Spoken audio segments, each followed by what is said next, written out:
رات کے 10 بجے ہیں۔ السلام علیکم، یہ ریڈیو پاکستان ہے۔ عبد القدیر سے خبریں سنیے۔ اہم خبروں کا خلاصہ۔ صدر اور وزیر اعظم نے آج شام اسلام آباد میں ایک پروقار تقریب کے دوران بری فور کے سربراہ فیلڈ مارشل سید عاصم منیر کو فیلڈ مارشل کے عہدے کا بیٹن باقاعدہ طور پر سونپ دیا۔ کور کمانڈر کانفرنس میں کسی بھی جارحیت یا مہم جوئی کے خلاف پاکستان کی سالمیت اور علاقائی خود مختاری کا تحفظ کرنے کے غیر متزلزل عزم کا اعادہ کیا گیا۔ نائب وزیر اعظم نے کہا ہے کہ پاکستان، چین اور افغانستان نے اتفاق کیا ہے کہ کسی کو بھی ملک کی سرزمین ایک دوسرے کے خلاف استعمال نہیں کرنے دی جائے گی۔ اور پاکستان انٹرنیشنل ایئر لائنز نے لاہور سے پیرس کے لیے ہفتہ وار براہ راست پروازیں چلانے کا اعلان کیا ہے۔ خبریں اب تفصیل کے ساتھ۔ صدر آصف علی زرداری اور وزیر اعظم محمد شہباز شریف نے آج شام اسلام آباد میں ایک پروقار تقریب کے دوران بری فوج کے سربراہ فیلڈ مارشل سید عاصم منیر کو فیلڈ مارشل کے عہدے کا بیٹن باقاعدہ طور پر سونپ دیا۔ وفاقی کابینہ کے ارکان، چیئرمین پاکستان پیپلز پارٹی بلاول بھٹو زرداری، پاکستان مسلم لیگ نون کے قائد نواز شریف، صوبائی وزرائے اعلیٰ، گورنرز، تینوں سروسز چیفز، سفارتکاروں اور سول اور فوجی افسران نے تقریب میں شرکت کی۔ حکومت نے مارکہ حق اور آپریشن بنیاد مرصوص کے دوران ملک کے دفاع کو یقینی بنانے اور دشمن کو شکست دینے کے لیے جرأت مندانہ قیادت اور شاندار حکمت عملی پر فیلڈ مارشل سید عاصم منیر کو فیلڈ مارشل کے عہدے پر ترقی دی۔ وزیر اعظم محمد شہباز شریف نے کہا ہے کہ بھارت حالیہ مختصر ترین مگر انتہائی مؤثر ترین جنگ کو کبھی بھلا نہیں پائے گا۔ انہوں نے یہ بات آج مظفر آباد میں حالیہ مارکہ حق میں شہید ہونے والوں کے ورثاء میں امدادی چیک تقسیم کرنے کی تقریب سے خطاب کرتے ہوئے کہی۔ وزیر اعظم نے کہا کہ وہ دن دور نہیں جب کشمیر پاکستان کا حصہ بن جائے گا۔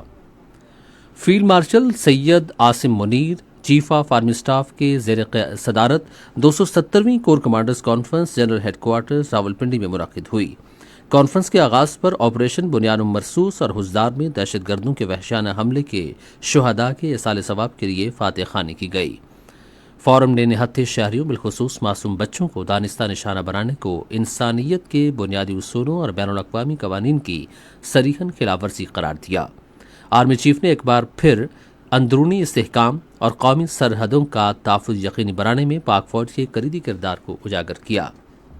نائب وزیر اعظم اسحاق ڈار نے اسلام آباد میں all Pakistan chambers of commerce presentation conference سے خطاب کرتے ہوئے کہا کہ بھارت نے ہمیشہ دہشت گردی کو یک طرفہ اور غیر قانونی اقدامات کے لیے ایک بہانے کے طور پر استعمال کیا ہے۔ نائب وزیر اعظم نے کہا کہ بھارت نے غیر قانونی زیر قبضہ جموں کشمیر کی متنازع حیثیت کو تبدیل کیا اور سنتاس معاہدے کو غیر قانونی طور پر معطل کرنے کے لیے پہلگام واقعے کو استعمال کیا۔ اسحاق ڈار نے کہا کہ بھارت کی بلا اشتعال جارحیت کے جواب میں پاکستان کے مؤثر رد عمل نے دنیا کو دکھا دیا ہے کہ پاکستانی امن چاہتے ہیں، لیکن اس خواہش کو کمزوری نہ سمجھا جائے۔ عالمی بینک نے کہا ہے کہ پاکستان نے معاشی استحکام کے لیے اپنے دانشمندانہ اقدامات سے ناممکن کو ممکن کر دکھایا ہے۔ یہ بات عالمی بینک کی مینیجنگ ڈائریکٹر آپریشن آنا بجاٹ نے آج اسلام آباد میں وزیر اعظم شہباز شریف سے ملاقات میں کہی۔ آنا بجاٹ نے معاشی شعبے میں پاکستان کی حالیہ کارکردگی اور استحکام کو مثالی قرار دیا۔ وزیر اعظم نے اس موقع پر گفتگو کرتے ہوئے کہا کہ عالمی بینک نے پاکستان کی ترقی میں ہمیشہ اہم کردار ادا کیا ہے۔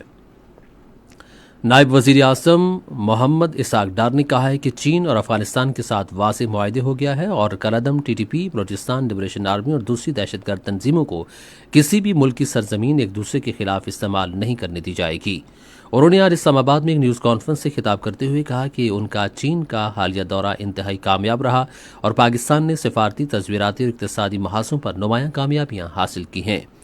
نائب وزیر اعظم نے کہا کہ سی پیک کے دوسرے مرحلے پر تفصیلی اور امید افزا بات چیت ہوئی۔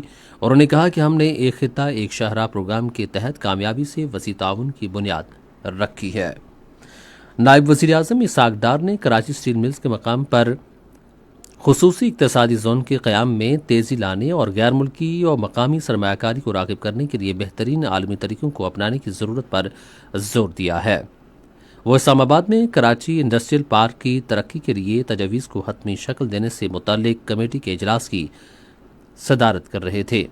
نائب وزیر اعظم نے پاکستان میں تیز رفتار صنعتی ترقی اور سرمایہ کار دوست ماحول پیدا کرنے کی حکومتی عزم کا اعادہ کیا۔